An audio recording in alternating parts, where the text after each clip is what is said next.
கர்த்தர் நல்லவர். இன்றைக்கும் இந்த அற்புதமான ஜெபமே ஜெயம் நிகழ்ச்சிக்கு வந்திருக்கிற ஒவ்வொருவரையும் இயேசுவின் நாமத்தினால் ஆண்டவரின் மனைவி வாழ்த்தி வரவேற்கிறோம். கர்த்தர் தொடர்ந்து நமக்கு உதவி செய்வாராக. கர்த்தர் நமக்கு கற்பித்த ஜெபத்தை செய்வோம்.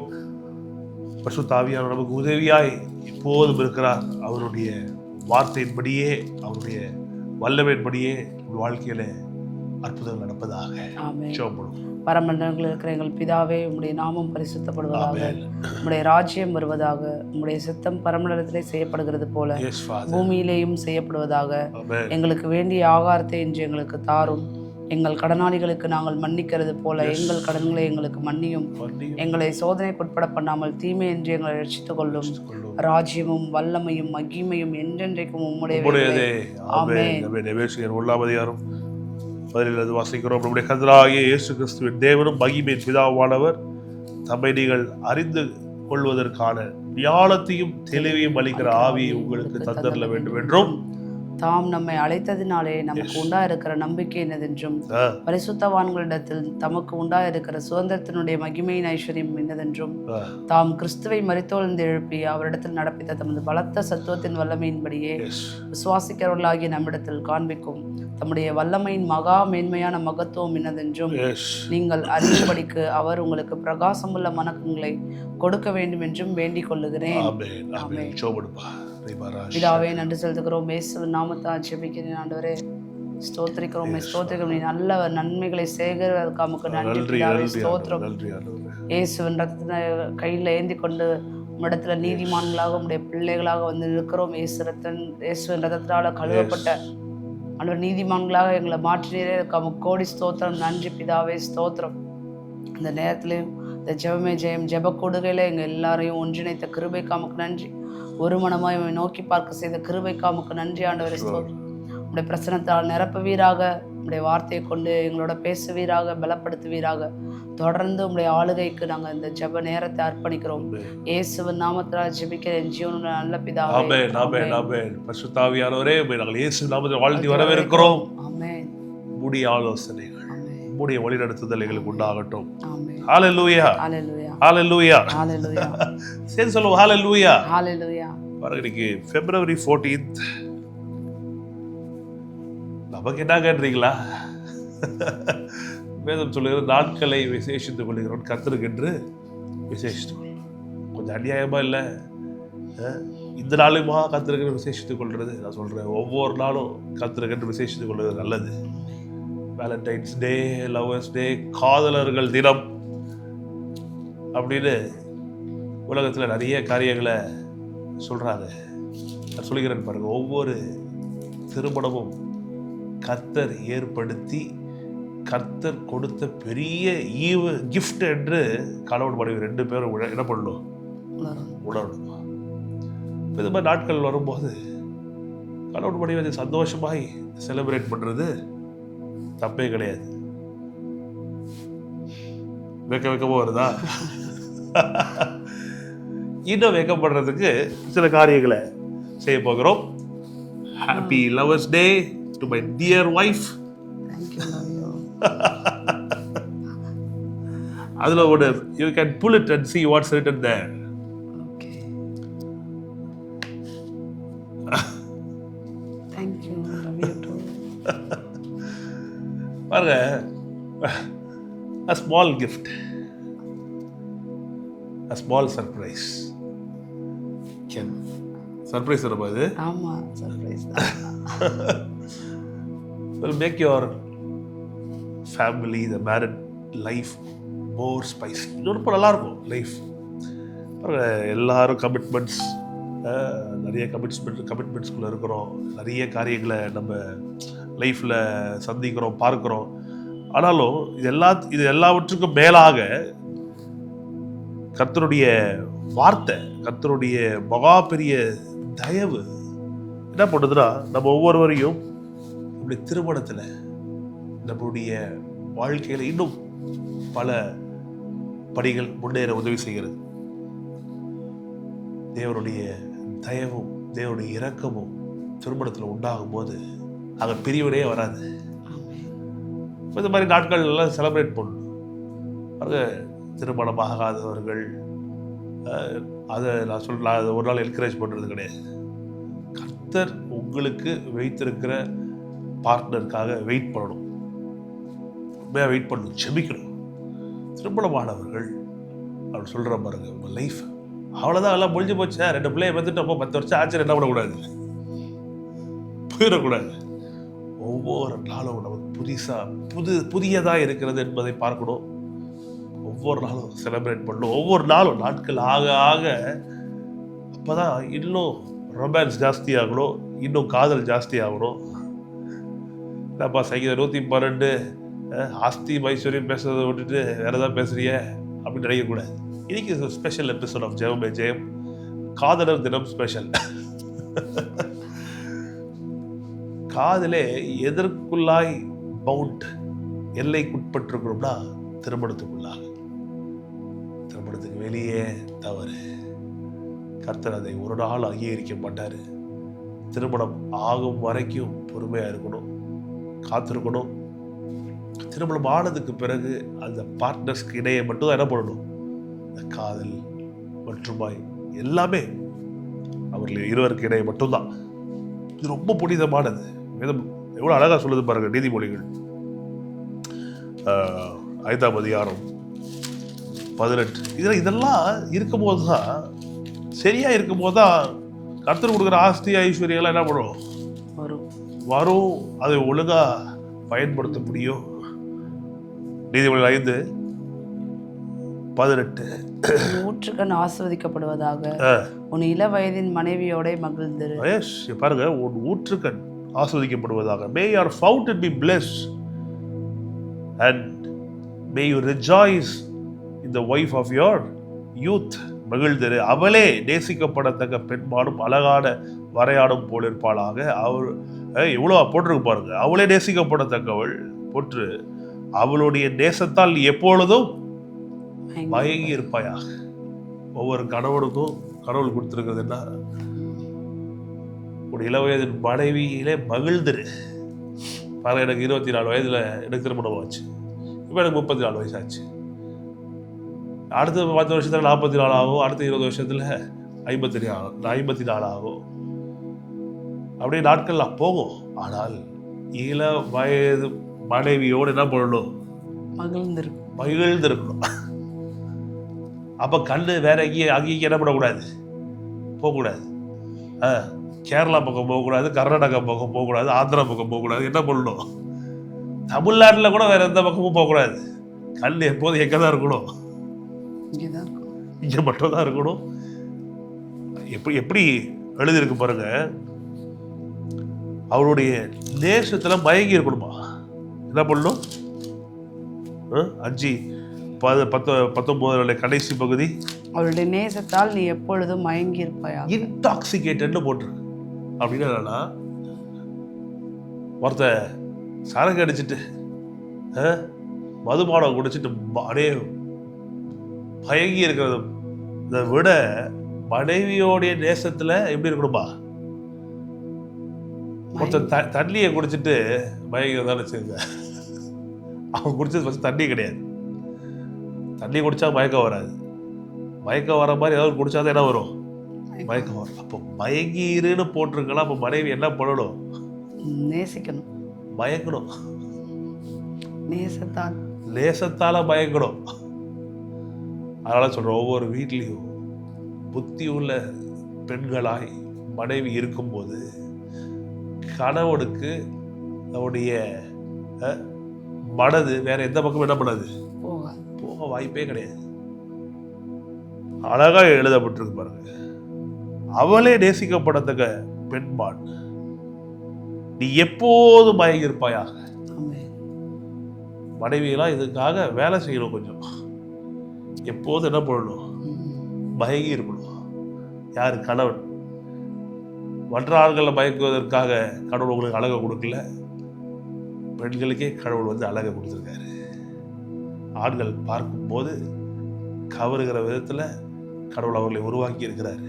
இப்போ ஆண்கள் என்ன பண்ணக்கூடாதுன்னா, நம்முடைய திருமணத்தில் என்ன பண்றோம், பிறர் முகம் பார்க்க மாட்டேன், உன்னை தவிர வேற யாரையும் என்ன பண்ண மாட்டேன், பார்க்க மாட்டேன்னு ப்ராமிஸ் பண்ணியிருக்கோம்.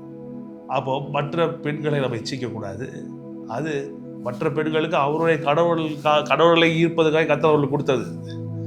நம்மை கவருவதற்கு கர்த்தர் ஒரே ஒரு பெண்ணை தான் வைத்திருக்கிறார், அதுதான் மனைவி. எனக்கு சங்கீதா தான். நான் எப்போதும் சங்கீதாவை உடைய அழகிலும் நேசத்திலும் லவ்லும் நல்லா பண்ணணும். மயங்கி இருக்கடா பார்த்தா பேச்சு வர மாட்டேங்குது. அதனால தான் டக்கு டக்கு நான் கேமரா பக்கம் திரும்பிக்கிறேன். இப்படி திரும்பின அடுத்து மயங்கிடுறேன். இப்படி திரும்பினா அப்படி ஆயிடுது. பார்த்து கொண்டிருக்கிற திருமண மாணவர்கள் சொல்லுகிறேன், திருமணமாக போகிறவர்கள் சொல்லுகிறேன், திருமணம் ரொம்ப அழகானது. அதில் இருக்கிற லைஃப் ரொம்ப அழகானது. 10 வருஷம் வாழ்ந்து எங்களுக்கு ஒருவர் சலித்து போய் விட்டோமா? இல்லை. முதல் நாள் பார்த்ததை விட இன்னும் அதிக அழகாக என் மனைவி எனக்கு இருக்கிறாங்க. அதிகமாக ரொம்ப ஈர்க்கிறாங்க. ரொம்ப தேங்க்யூ ஒரு வார்த்தையில் முடிச்சிட்டேன். எப்படி எதுக்கு சொல்லுகிறேன் என்றால், இது கர்த்தர் நமக்கு கொடுத்துக்க பெரிய கிஃப்ட். ரொமான்ஸ், அப்புறம் திருமணத்தில் இருக்கிற தாம்பத்தியம், இதெல்லாம் கடவுள் கொடுத்துருக்கிறாரு. இதெல்லாம் அனுபவிக்கணும், வார்த்தைக்கு உட்பட்டவர்களாக அனுபவிக்கணும். இதெல்லாம் கடவுளுக்கு கீழ்ப்படிந்து கடவுள் கொடுத்திருக்கிற கிஃப்ட் என்று அங்கீகரித்து கர்த்தர் கொடுத்துருக்க மனைவிக்காய் நன்றி சொல்லணும். மனைவி கர்த்தர் கொடுத்த கடவுளுக்காய் நன்றி சொல்லணும். இருவரும் தேசத்துல மயங்கி இருக்கணும். பாருங்க, பழைய ஏற்பாட்டுல லவ்னா நமக்கு கண்டிப்பா யாரதான் தெரியும்? யாக்கோபு தான். அங்க என்ன நடக்குது பாருங்க. யாக்கோபு 29:20 சாரி பார்த்தீங்களா? ஆதியாகமம் 29:20. மயக்கம் ஜாஸ்தியாக போயிடுச்சு நினைக்கிறேன். அதனால கொஞ்சம் அந்த கண்ணை அந்த பக்கம் இந்த பக்கம் திரும்ப நேரம் நான் கேமரா மட்டும் பார்த்து பேச போகிறேன்னு நினைக்கிறேன். ஆதியாகமம் 29:20. அந்தபடியே யாக்கோபு ராகேலுக்காக 7 வருஷம் வேலை செய்தான். அவள் பேரில் இருந்த பிரியத்தினாலே அந்த வருஷங்கள் அவனுக்கு கொஞ்ச நாளாக தோன்றியது. பாருங்க, இவன் யாக்கோபு லவ் பண்ணது ராகேல, ரேச்சல. ஆனா அவங்க மாமனார் சரியான ஆள் இல்லையா? அவன் கல்யாணம் பண்ணி வச்சுறாரு. இன்னொரு 7 வருஷம் வேலை செய்ப்பா, உனக்கு யாரை தர? ராகேல தரேன். இவனும் 7 வருஷம் வேலை செய்யறான். ஆனா அந்த 7 வருஷம் எப்படி ஓடுச்சா பாருங்க. அவள் பேரில் இருந்த பிரியத்தினாலே, யாக்கோபுக்கு ராகேல் மேல இருந்த பிரியத்தினாலே அந்த வருஷங்கள் அவனுக்கு கொஞ்ச நாளாக தோன்றினது. 7 வருஷம் வேலை செய்யறான். ஆனா அந்த வெயிட்டிங் பீரியட் அவனுக்கு பெருசாவே தெரியல. ஏன்னா அவன் மேல வச்சிருந்த லவ் பிரியம். But they seemed like only a few days. சில நாட்கள் போல அவனுக்கு இருந்துச்சான். அதனாலதான் சொல்றேன், நீங்க ரொம்ப பிரியமா இருந்தீங்கன்னா நாட்கள் ஓடுறதே தெரியாது. பாட்டு ஓடும், கட்ட ஓடும். எங்களுக்கு 10 வருஷம் எப்படி ஓடிச்சுன்னே தெரியல. It seemed like few days for us. சொல்லுப்பா, அடுத்து 10 years வாழ்வோம், இன்னும் அடுத்த 10 years வாழ்வோம். அப்படியே அடுத்த சில்வர் ஜூப்ளி செலிப்ரேட் பண்ணுவோம், கோல்டு ஜூப்ளி செலிப்ரேட் பண்ணுவோம். அதுவும் நமக்கு சில நாட்கள் போல தான் தெரியும். இந்த மாதிரி ஒவ்வொரு குடும்பமும் பரிசுத்த ஆவியானவரால் ஆட்கொள்ளப்பட்டு இயேசுவின் இரத்தத்தால் பிரதிஷ்டை செய்யப்பட்டு நம்முடைய கண்கள், நம்முடைய மனது எல்லாவற்றிலும் பரிசுத்தம் இருக்கணும். ரொம்ப முக்கியம். நம்மளாம் காதல் சொல்லலாமா? காதல் தினத்தை இது பண்ணலாமா? நான் சொல்ற பாருங்க, திருமணமானவர்கள் பார்த்து கொண்டிருக்கிறவர்கள் திரும்பி உங்களுடைய திருமண வாழ்க்கையை புதுப்பித்துக் கொள்ளுங்க. திருமணத்துல தான் காதல் கடவுள் வைக்கிறார். நீங்க நல்ல வயது, திருமண வயது வந்து விட்டது, நீங்க உங்களுடைய துணையை தேர்ந்தெடுத்து விட்டீர்கள் என்றால், டோன்ட் வெயிட், கெட் மேரிட். கரெக்டான சகிதா? ரட்சிக்கப்பட்ட பையனை பாருங்க. பெண்களுக்கு சொல்கிறேன், ஆண்களுக்கு சொல்கிறேன், ரட்சிக்கப்பட்ட பெண்களை திருமணம் பண்ணணும். ரட்சிக்கப்படாத ஆட்கள் நோ. அதே போல பிரதர், எனக்கு அந்த பொண்ணு மேல அவங்க ரட்சிக்கப்பட்டவங்க தான், ஆனா என்ன கல்யாணம் ஆயிடுச்சு, இதெல்லாம் நான் பண்ணக்கூடாது. எத்தனை இது மாதிரி ஒருத்தர் சொன்னாரா, இது மாதிரி இருக்கு. கடவுள் அந்த பெண்ணை காண்பிக்கிறாரு. அப்படியா பிரதர், சரி, ஆனால் அதுக்கு கல்யாணம் ஆயிடுச்சு அப்படின்னா இந்த மாதிரிலாம் என்ன பண்ணக்கூடாது.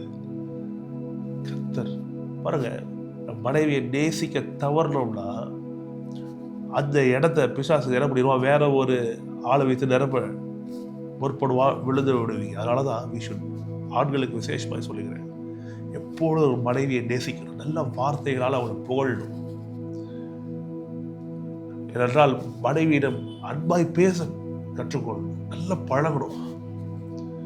திருமணமான நாட்களில் அந்த ஆரம்ப காலத்தில் எப்படி இருந்தோ அதை விட அதிகமாக நாட்கள் ஆக ஆக ஆக என்ன பண்ணணும்னா, நல்ல அவர்கள் உண்மையாக இவங்களுடைய அன்பை நீங்கள் வெளிக்காட்டணும், சொல்லணும். அதே போல் பெண்களும் என்ன பண்ணணும், சொல்லணும். மனசுக்குள்ள இருக்கு, எல்லாம் உள்ள இருக்கு அப்படின்னு சொல்லக்கூடாது. எல்லா பொருளும் ஃப்ரிட்ஜுக்குள்ளே இருந்துச்சுன்னா, எல்லாமே டப்பாக்குள்ளே இருந்துச்சுன்னா எப்படி எடுத்து சாப்பிட்றது? ரிஃப்ளெக்ட் பண்ணணும், அதை எக்ஸிபிட் பண்ணணும். உங்களுடைய பேச்சினால் மட்டும் இல்லை, உங்களுடைய செயல்கள்னாலும் என்ன பண்ணணும், அதை நீங்கள் காண்பிக்கணும், அன்பு செய்யணும், ரொம்ப நேசிக்கணும். நாட்கள் ஆக ஆக அழகு வெளிப்பிரகாரமான அழகு குறையலாம், வயதாகிறதுனால முடி நரைக்கலாம், தோலில் சுருக்கம் உண்டாகலாம். ஆனால் இது எல்லாவற்றுக்கும் மேலாக அன்பும் காதலும் இன்னும் அதிகமாகும் போது அது பெருசாக தெரியவே தெரியாது. அதனால சொல்கிறேன் பாருங்க, கடவுளுக்கு பிள்ளைகளை கொடுத்துருக்காங்களா, ஒரு நாளும் உங்கள் 2 பேருக்கு நடுவில் பிள்ளைகள் என்ன பண்ணக்கூடாது, வரக்கூடாது. அதுக்கு ஒரு டாக்டர் சொல்கிறாரு, நீங்கள் கணவன் மனைவி இருவர் தூங்கும் போது கூட நடுவில் பிள்ளைகள் என்ன பண்ணக்கூடாதா, போடக்கூடாதா. கணவன் மனைவி தான் பக்கத்தில் படுத்துக்கொள்ளுன்றாங்க. நாங்கள் ஒரு பாஸ்டர் வந்துட்டு இதெல்லாம் பேசலாமா? பாஸ்டர் தான் பேசணும், ஏன்னா பைபிள் இதெல்லாம் பேசுது. நம்ம பேச தவறுறோம், நம்ம பேச வைக்கப்படுறோம், வேற யாரோ பேசிக்கிட்டு இருக்கிறாங்க. ஆனால் யாரும் பைபிள் பக்கம் வர்றது கிடையாது. அதனால் உங்களுக்கு தெளிவாக சொல்லுகிறேன், உங்கள் திருமணம் இன்னும் செழிக்கட்டும். திருமணத்தில் உங்களுக்கு இருவருக்கும் இடையே இருக்கிற, கணவன் மனைவி இடையே இருக்கிற காதல் அதிகரிக்கட்டும். ஒவ்வொரு முறையும் நீங்கள் ஐ லவ் யூ அப்படின்னு சொல்லும் போது வெறும் வார்த்தைகளாக இல்லாமல் இதயத்தின் ஆழத்திலிருந்து வருகிற உண்மையான உணர்வுகளாக இருக்கட்டும், செயல்களிலும் காட்டணும். ஏன்னா ஜீசஸ் பாருங்க, தன்னுடைய அன்பை எப்படி காட்டினார், நமக்காய் மரித்தார், நமக்காய் வந்தார். கணவன் மனைவி இருவரும் ஒருவர் நேசித்து புரிந்து கொண்டு வாழ்க்கையிலே மரணம் நம்மை பிரிக்கும் வரைக்கும் இப்படி ஒரு பந்தம் வேற யாரோடையும் நமக்கு இருக்க முடியாது, இருக்கவும் கூடாது. எந்த நட்பாக இருந்தாலும் சரி, எதாக இருந்தாலும் சரி, எந்த உறவாக இருந்தாலும் சரி, கணவன் மனைவி இடையே இருக்கிற இந்த பரிசுத்தமான உறவை போல வேற ஒன்றும் கிடையாது இந்த பூமியில். முதலாவது தேவன் நம்ம மேல இருக்கிற அன்பு, அதுதான் பிரதானம். பூமிக்குரிய வாழ்க்கையில இந்த உறவுகள் மத்தியில நான் சொல்றேன், ஹஸ்பண்ட் ஒய்ஃப்குள்ள இருக்கிற ரிலேஷன்ஷிப் ரொம்ப புனிதமானது. நீங்க ஒரு கல்யாணம் ஆகாதவர்கள் பார்த்து கொண்டிருக்கிறீங்க, நீங்க திருமணத்துக்காக ஜெபம் பண்ணுங்க. அதாவது ஏற்ற துணையை வச்சிருக்கிறீங்களே, காட்டுங்கன்னு கேளுங்க, கர்த்தர் கண்டிப்பாக காண்பிப்பார். செபிங்க, கெட் மேரிட் வெரி சூன். சீக்கிரமா கல்யாணம் பண்ணிக்கிறது ரொம்ப நல்லது. உலகம் தப்பா சொல்லும், நீங்கள் தவறான காரியங்களில் மனதில் வைத்திடக்கூடாது, செட்டில் ஆகணும், இது பண்ணணும், அதுக்கப்புறமா கிடையாது, அப்படிலாம் கிடையாது. மனைவியை கண்டடைகிறவன் நன்மையை கண்டடைகிறான், கர்த்தரிடத்தில் தயவை பெறுகிறான். நீ கல்யாணம் பண்ணதுக்கு அப்புறம் வாழ்க்கையில செழிப்பு உயர்கிறதை பார்ப்பீர்கள். அப்படியே லவ் பண்ணிட்டே இருக்கலாம், தப்பு. கல்யாணம் பண்ணுங்க சீக்கிரமா, அதுக்கப்புறம் லவ் பண்ணுங்க. கர்த்தர் உங்களை ரொம்ப ரொம்ப ஆசீர்வதிப்பார். இந்த விசேஷமா இந்த காதலர் தினத்துல பார்த்து கொண்டிருக்கிற திருமணமான நபர்கள் ஒவ்வொருவருக்கும் சொல்லுகிறோம், உங்கள் திருமணம் வாழ்ந்திருக்கட்டும், எல்லா பிரிவினை ஆவிகள் சக்திகள் எல்லாம் ஓடட்டும். டைவர்ஸே நம்ம வாழ்க்கையில கிடையாது. இது ஜீசஸ் நேம். கர்த்தர் நம்ம தொடர்ந்து ஆஸ்வதிப்பாராக. ஜெபம் பண்ணுவோம். கர்த்தர் நல்லவர். ஜெபிப்போமா? அற்புதமான ஒரு விசேஷ நாளில் விசேஷமாய் பரிசுத்த ஆவியானவர் திருமணங்களை ஆசீர்வதிக்கிறோம். ஏற்கனவே நம்ம திருமணங்களை பற்றி நிறைய பேசியிருக்கிறோம், தவறு கிடையாது. இப்படி கணவன் மனைவி உண்மையா இருக்கும்போது வேதம் தான் சொல்லுகிறது, அல்லேலூயா, கர்த்தருக்கு பயந்து அவருடைய கட்டளைகள் மிகவும் பிரியமா இருக்கிற மனுஷன் பாக்கியவான், அவன் சந்ததி. அற்புதமான திருமணம், இந்த அற்புதமான காதல், இதன் மூலமாய் பிறக்கிற குழந்தைகள், இதன் மூலமாய் வருகிற சந்ததி எல்லாம் பாக்கியமானது. ஏதோ தாம்பத்தியத்தினால ஒரு உடல் உறவுனால பிறந்தவர்கள் குழந்தைகள் கிடையாது. இல்லை இல்லை இல்லை, காதலினால் வந்தவர்கள் யாரு? குழந்தைகள். குழந்தைகள் பார்க்கும்போது தெரியணும் என்னது இது, இவரெல்லாம் சிம்பிள் ஆஃப் லவ், இவரெல்லாம் காதலுடைய அடையாளங்கள். அப்படிதான் பார்க்கணும். பிள்ளைகளை பார்க்கும்போது மனைவி மேல கோபம், பிள்ளைகள் மேல கோபம். சொல்ல பாருங்க, husbands be very romantic, be very expressive, wives also be very romantic, be very expressive. இதெல்லாம் இல்லை, உங்க வயசுக்கு ஓகேப்பா, எங்களுக்கெல்லாம் கல்யாணம் 40-50 வருஷம் ஆயிடுச்சு சொல்லக்கூடாது. எவ்வளோ வயசானாலும் சரி, 100 வயசுலையும் நான் சொல்றேன் பாருங்க, என் மனைவி கையை பிடிச்சுதான் இருப்பேன். Love you love you love you சொல்லிக்கிட்டே இருக்கணும். ஒரு பக்கம் ஆண்டவருக்கு சொல்லணும், இன்னொரு பக்கம் மனைவிக்கு சொல்லணும். ரொம்ப சந்தோஷமா இருக்கணும். குறைகளெல்லாம் பெருசா எடுத்துக்கொள்ளவே கூடாது. மாறாக அன்பு சகல பாவத்தை என்ன பண்ணும்? மூடும். அன்பு சகலத்தையும் சகிக்கும். ப்ராக்டிஸ் பண்ணுங்க. ரொம்ப எக்ஸ்பிரஸவா இருங்க.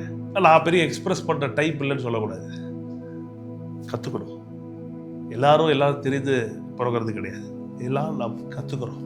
அப்போ மனைவிக்கு என்ன பிரியன்றதை கணவன் தெரிந்து அறிந்து புரிந்து என்ன பண்ணணும்? அது செய்யணும். அதுக்கு அது எவ்வளோ பிடிக்கலனாலும் மனைவி செய்யணும். மனைவிக்கு என்ன பிடிக்கின்றது கணவன் செய்யணும். கணவனுக்கு என்ன பிடிக்கின்றது மனைவி செய்யணும். வேற இந்த மாதிரி கரெக்டாக நடக்கும்போது இன்னொரு ஆளோடைய குறுக்கீடுக்குள்ள என்ன பண்ணாது? வராது. கண்ணு வேற எங்கேயும் போகாது. மனசு அலப்பாயாது. ஏன்னா தேவையானது எல்லாமே இதற்குள்ளாகவே நான் சாட்டிஸ்ஃபை ஆகிறது, திருப்தி ஆகிறதுனால. அதனால தான் உங்களை உற்சாகப்படுத்துகிறேன். செபிங்க. செபிக்கிறது தான், ஜெபம்தான் ஜெயம். திருமணத்திலும் இந்த காதல் வாழ்க்கையிலையும் நமக்கு ஜெயத்தை தரது இதுதான். ஜெபம் தான், வார்த்தை தான். வார்த்தையின் அடிப்படையில் தான் எல்லாவற்றையும் செய்ய வேண்டும். ஜெபம் பண்ணலாமா? பிதாவை நன்றி சொல்லி ஜெபிக்கிறோம். இதை பார்த்து கொண்டிருக்கிற ஒவ்வொருவருக்கும் கர்த்தாவே உங்களுடைய தயவு, உங்களுடைய கிருபையும் பெருகட்டும். ஞானம் அதிகரிக்கட்டும். பரிசுத்த ஆவியானவர் நீர் நல்ல துணையாளராய் தேற்றவாளராய் இருந்து எங்களை நடத்துவீராக. கர்த்தாவே திருமணத்தை நீர் ஏற்படுத்தினீர், காதலை நீர் ஏற்படுத்தி கணவன் மனைவிக்கிடையே இது பரிசுத்தமாக இருக்க வேண்டும் என்று நீர் இதை கொடுத்திருக்கிறீர். இதை பிசாசு தவறான விதத்தில் மக்களுக்கு கர்த்தாவே போதிக்கிறான். மக்கள் இதை தவறான வகையிலே செய்கிறார்கள். ஆனால் உமக்கு பயந்தவர்களாய், உம்முடைய பிள்ளைகளாய், திருமணத்துக்கு உட்பட்டு, உம்முடைய வார்த்தைக்கு உட்பட்டு, கர்த்தாவே உம்முடைய சட்ட திட்டங்களுக்கும் உட்பட்டு கணவன் மனைவியாக நாங்கள் ஆண்டவரே சாட்சியாய வாழ எங்களை நாங்கள் அர்ப்பணிக்கிறோம். கர்த்தாவே உமக்கு பரிசுத்த சந்ததியை பெற்றெடுக்க நீர் எங்களுக்கு கொடுத்திருக்கிற கிருபைக்காய் ஸ்தோத்திரம். தொடர்ந்து கர்த்தாவே எங்கள் இருவருக்கும் இதை பார்த்து கொண்டிருக்கிற ஒவ்வொரு கணவன் மனைவிக்கிடையே நல்ல நட்பும் காதலும் புரிதலும் கர்த்தாவே நீர் வைத்திருக்கிற சகல கிருபைகளும் பெருகட்டும். பிசாசு எந்த விதத்திலும் தடை செய்யாதபடிக்கு, எந்த விதத்திலும் கெடுத்து போடாதபடிக்கு நீர் காத்துக்கொள்வீராக. உடைய நாம மட்டுமே மகிமை பெறட்டும். கர்த்தாவே இதை பார்த்து கொண்டிருக்கிற குடும்பங்கள், திருமணங்கள் ஒருவேளை பிரிவு இருந்தால் கர்த்தாவே நீரை சேர்த்து வைப்பீராக. பிரிந்திருக்கிற கணவன் மனைவி சேரட்டும் ஆண்டவரே. பிரிந்திருக்கிற குடும்பம் சேரட்டும். உதவி செய்யுங்க. டைவர்ஸ்க்கு அப்ளை பண்ணவர்களா கர்த்தாவே அதை அபார்ட் பண்ணிட்டு அதை உடை தெரிந்து விட்டு மீண்டும் இணைவார்களாக. என் கண்கள் நேராய் நோக்க கடவுது. எப்போதும் என் மனைவியிடம் நான் பிரியமாயிருந்து எப்பொழுதும் பயங்க இருக்கிற அந்த பாக்கியத்தை எனக்கு தருவீராக. அதே போல என் மனைவிக்கும் தருவீராக. இருவர் நாங்கள் வாழ்நாள் முழுவதும் ஒருவருக்கொருவர் பிரமாணிகமாயிருந்து ஒருவர் புரிந்து அறிந்து கர்த்தாவே உமக்கு சாட்சியாக ஒரு சித்தத்தை செய்து முடிக்க நாங்கள் விரும்பி கேட்கிறோம். இதை பொழுதை பார்த்து கொண்டிருக்க ஒவ்வொருக்காய் கேட்கிறோம். உடைய வார்த்தை எங்களுக்கு பல நன்மைகளை தந்திருக்கிறது. அதிலே இந்த விசேஷித்த திருமணம் என்கிற ஆசீர்வாதத்துக்கு நன்றி சொல்லுகிறோம். விசுவாசிக்கிற எங்களுக்கு, உடைய வார்த்தைக்கு பயந்து கீழ்ப்படுகிற எங்களுக்கு, எங்கள் வாழ்க்கையில எங்கள் சந்ததி பூமியில பலத்திருப்பதாக, செமையால எங்களுடைய வம்சம் ஆஸ்வதிக்கப்பட்டிருப்பதாக, ஆஸ்தி ஐஸ்வர்யங்கள் வீட்டில் இருப்பதா, அது தொடர்ந்து எங்களை நடத்தி உதவி செய்வீராக. இயேசுவின் நல்ல நாமத்தால் ஜெபிக்கிறோம், ஜெயம் எடுக்கிறோம் நல்ல பிதாவே. ஆமென். ஆமென். People love you so much. Go start loving your wife and your husbands. ஃபோனை வச்சுட்டு என்ன பண்ணுங்க, டிவியில் பார்த்துட்டீங்க, டிவி ஆஃப் பண்ணிடுங்க, ஃபோனை பார்த்துட்டீங்களா, ஃபுல் ஆஃப் பண்ணிட்டு உங்கள் மனைவி கூட நேரம் செலவு பண்ணுங்க, மனைவி கணவனோட நேரம் செலவு பண்ணுங்க, சேர்ந்து எங்கேயாவது வெளியே போயிட்டு வாங்க, ஜாலியாக இருங்க, சந்தோஷமாக இருங்க. கர்த்தர் இணைத்ததை ஒருவனும் பிரிக்க முடியாது. God bless you people. Love you so much. Love you dear wife. Love you. Happy Lovers Day. அங்கே சொல்ல முடியாது, உனக்கு தான் சொல்ல முடியும். Happy Lovers Day. God bless you. God bless you. God bless you. நாளைக்கு சந்திப்போம்.